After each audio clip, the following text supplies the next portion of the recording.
তুলসীদাস বলে জাত পাত বোঝায় বিচার, তুলসী কাহে যে হরি না বাজে, একমাত্র ওই চামার।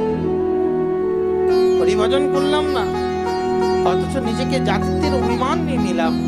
চারটা অভিমান জীবনে তৈরি করেছি। একটা হচ্ছে ঐশ্বর্য, উচ্চ কুলের অভিমান, ধনের অভিমান, সৌন্দর্যের অভিমান, কুলমত, ধনমত, জনমত আর বিদ্যার অভিমত।